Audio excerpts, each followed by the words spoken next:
Hey guys, and welcome to another brand new video. In this video, Twitch has made an official statement that is affecting pretty much all partners on the website and the future longevity of the platform as a whole. And this is one of the most disappointing things I think I've had a chance to go and see from Twitch itself. Twitch this past week has been an absolute awful place to be on, and it's awful to represent myself as a at this point, premium content creator. As you guys probably know, because Twitch's discoverability is absolutely dreadful, on my YouTube channel here, I am a Twitch partner. I like to go and stream on Twitch. I have an awesome community of folks over there, a lot of awesome subscribers over there, and I always link my Twitch stream down below. Because when it comes to Twitch, Twitch's discoverability is absolutely dreadful. And well, they are also now trying their best to go and push as many ads as they possibly can on the platform to try to make Twitch profitable. And as well, that also makes the user experience dreadful. And as of last night, they made an official post discussing how they want to go and essentially take away profitability from other partners on the platform. And obviously everyone is upset. No one likes this, the outrage is insane, and it's just not a fun thing to see for the longevity of Twitch as a Twitch partner. To the point where multiple of my own partnered friends, who are a lot of mid-sized streamers that are able to make a living only streaming on Twitch, have now been highly discussing moving to YouTube, highly discussing doing more TikTok content, etc., which inherently is a good thing. You always want to diversify your income streams and diversify your content, but this is the point where it's not because of, oh, I want to grow my brand. It's more of a, I probably have to jump off this ship from Twitch before it actually fully sinks. So if you guys do not know, as I mentioned, I have been a full-time content creator on Twitch for a very, very long time. But a lot of these leaks and informations before this official post came out made a lot of people like myself concerned. I'm a premium partner and I do make a 70-30 split on Twitch, and as well I have over 60 emotes, so at one point I was over 10,000 subscribers on Twitch. Now as of now, I usually do a lot of Twitch as like a fun hobby, and I just enjoy doing it and spending time with folks, but as time and time goes on, my chance of me using this as a proper career has become not necessarily unviable, although maybe with this most recent update might be a little bit more unviable, but more so because I've always just enjoyed the fun and community aspects of it, and I cared more about meeting people and having fun rather than making money. But Twitch, on the other hand, as a company business, which I can't really blame them on for, needs to be a profitable company. But the way that they keep on doing this and pushing this is an absolutely disgrace on how they want to do it. They want to push more ads, which I can understand, although they always do it in a very intrusive way. And of course, with the live broadcast, you don't want to necessarily lose content. Good examples on football. Typically, they usually run those ad breaks whenever there's, like, say, a flag on the field, or maybe there's between quarters or halftime shows. And they specifically have proper layouts so they can put in ads when they need to, and doesn't usually take away from the live experience. Twitch, on the other hand, is all live. If you even use an example like YouTube, you can essentially even rewind a live stream on YouTube, so if you miss something from an ad or anything that pops on up, you can still watch the content because the VOD's there. Twitch, you can't do that, and you essentially have to go then mitigate yourself to their VOD, and then you also have to see even more ads just to go and see content that you missed from ads. You guys can kind of see the bad workaround. But as well as you guys know, there's also subscription services on Twitch, where they have, like, you can go and subscribe to everyone, you get money off of it, and you can go from there.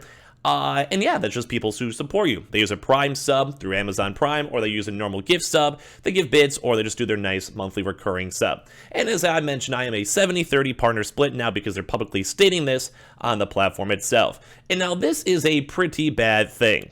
They wanted to go tackle a topic that's been the forefront of the community some time, the revenue split. And everyone, as of right now on this platform, is awful. So they were saying this is awful. As I mentioned, I'm seeing streamers who want to quit, go to YouTube. It's like the death blow to Twitch.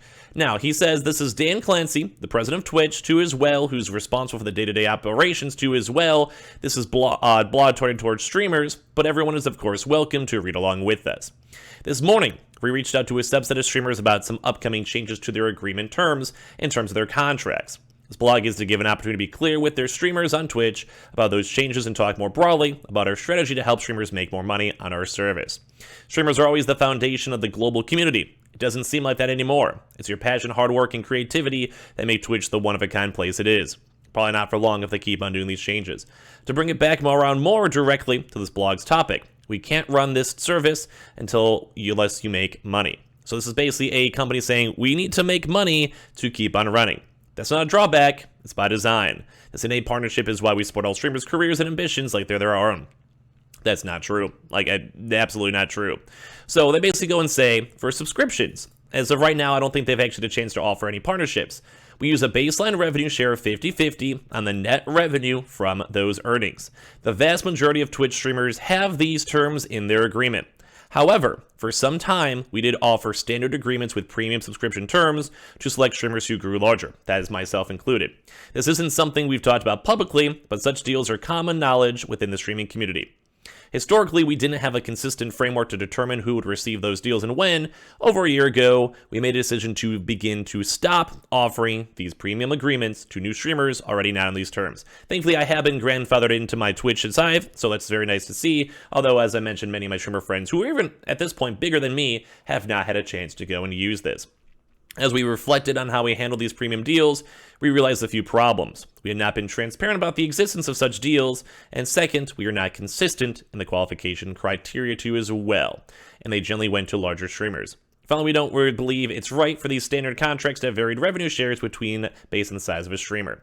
So you would think all of this would be them being like, hey, we're going to go make it easy peasy. Everyone gets a 70-30 split. That's what YouTube is doing right now for their Twitch streams. This is what other platforms have very high ratios.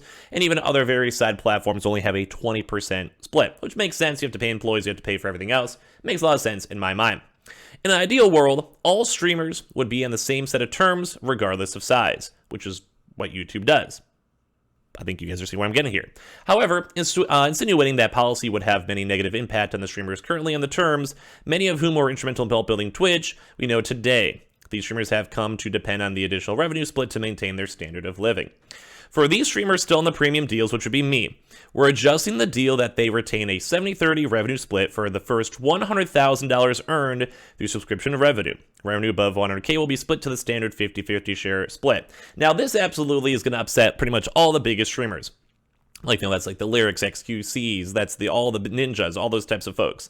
I myself have not made over $100,000 from pure Twitch revenue on that one. Typically, anything that I make good money on would be more on sponsorship deals or working with brands and companies. Although I do have a lot of folks that prime sub, normal sub, and support me on that. So thank you if you guys do that, or if you guys ever check on Twitch and just watch. I always appreciate that. They also did go and say that we're announcing this change now, but it won't go into effect until after June 1st, 2023. At that point, streamers will only be affected once their existing contracts is up for a renewal. All streamers with these terms have already received this information and more via email, and we will make sure to give them exact updates and timelines as we get closer to June 1st, 2023. For approximately 90% of streamers on standard agreements with premium subscription terms, this change will not affect them at their current revenue. For those who are affected, we want to make sure the impact was minimal, not just by giving them ample time before the deal goes into effect, but also by offering an alternative way to earn a revenue. And this is them trying to go push more ads in the ad incentive program. Now, I mean, I do appreciate that they still are giving out money in terms of ads, but one of the bigger issues with that is the more ads you see on your platform, the less likely people want to watch. If you're getting hit by 8 ads back to back to back, you're going to maybe change the channel, check out a different Twitch stream, go to YouTube, go to TikTok, or just close Twitch as a whole, which is awful to go and see. And as I said, in the reality of our business, they will, in rare cases, continue to negotiate custom contracts on a case-by-case basis. However, they've been reducing how often we offer these deals and the total value of those deals. So why not 70-30 when it comes to Twitch? When we first established a 50-50 revenue share split, it was a signal that we're in this together. You all do amazing work with you to create great content, engage with your audience, and grow communities. On our side of the partnership, it's our responsibility to make continuous investments in the products and people that make your growth possible. At the time of this posting, more than 22,000 of you have weighed into the user voice, asking us to move all streamers to 70-30 and pay streamers faster, and funny enough, they just said no. They just say no. So they just mentioned how you can get a $50 payout. Investments like these are paying off for streamers, though, with products like Prime subs, community gifting, hype trains, and ad incentives actually have driven an increase of 27% more revenue, while they're trying to go push and say we're making more money, but at the end of the day, it's also at the detriment to the own viewership itself. And that's kind of sad, like in all honesty too as well. Like they're trying to go and boast up how the Prime subs are good, and then they also talk about how it's essentially costing them a lot of money, around $1,000 per month, as if they're not already owned by Amazon using AWS, which they would easily get a deal, nonetheless maybe even get it for free, depending on if they have like open revenue for it. And well, this is sad to say. And they're basically saying that right now they're not just making enough money to want to justify the 70-30 split, and as a Twitch partner, that's almost more scary than anything else. But as well, it's just like an insult for anyone who's trying to grow the platform. If they're never going to have a chance to get more than a 50-50 split, Why not just start at YouTube from the get-go? Why not just go and move to YouTube right now when they have a chance to keep on getting more money from their community, which is what if you want to stream as content, that's what's kind of important. You want to have people who are supporting you too as well. And it just kind of makes me sad to go and see because it just seems like so tone deaf. And as we're kind of going through this stuff, like everyone on the Twitch community is just upset. Like we're seeing all the comments and big partners, a lot of my friends and colleagues too as well, even just kind of calling this stuff on out. Like you see Alex over here who's like, hey, seems like you gave up on trying to make a better platform that is more profitable to allow a better rev split for everyone. The message I got from the blog was to serve more ads and the site is more expensive to run. This is demoralizing for everyone. A lot of folks are saying like, yeah, you're going to have a bigger bump when it comes to ad revenue splits, when it comes to ad incentives, but at the same exact time, you're also missing out on discoverability. You're missing out on actually growing the platform. You're missing out on actually having a good, proper bitrate to make the content better. We're seeing people even like Jacksepticeye saying, what is a mess? We have Tim the Tatman just saying Rolf. We have a lot of these folks out here too as well that are just basically saying that there's going to be big pay cuts and that Twitch is just not making enough money. And they're pretty much putting the blame up here on, well, the Twitch users and the Twitch communities rather than themselves as a big executives trying to make a change. We have like even Carl Jacobs saying, hey, YouTube gaming, have a good time. You're basically in different words. You have the lowest quality video out of any service. You want to pay your creators less and at the same time make the average viewer experience even worse with more ads and no increase in bitrate cap. Yikes. We're seeing like, can we at least get more skip button ads just to make the service usable because everything is unskippable because of the higher rates. Like old past Twitch staff members are calling out saying it's so obvious that Twitch staff has just been replaced by Amazon hires too as well. It's just like there is just so much stuff out here where everything is just disappointing to go and see, and I hate this. I hate seeing all this type of stuff out here. So as I'm looking through all this stuff and I'm seeing all this stuff, it's just one of the most disappointing things I think I've ever had a chance to see when it comes with content, when it comes with people, when it comes with showcasing this. It just makes me absolutely, utterly sad to go and see that just Twitch just doesn't seem like it cares. And, well, it does kind of seem like it's a big death blow to Twitch, too, as well, especially for me who's been a streamer. I'm going to keep on streaming on Twitch. If you guys want to follow, you guys can. But in terms of making that into a job or career, it just seems like it's less and less likely as time goes on, because Twitch just wants to focus on making more money and taking away from the viewers and making them have to watch and shove their ads more down their face, while there are really awful things like people getting banned for very no big reason and basically hate raids and everything else are chimed on in. So a little bit disappointing, a little bit sad to go and see. I'd like to hear your thoughts and comments down below. As well, if any of you guys are brand new, make sure you guys are subscribed to us if you guys want to. We have the Twitter and Twitch room down below if you guys want to follow. And of course, just be sad together. We also have the Target and everything else too as well. Link down below.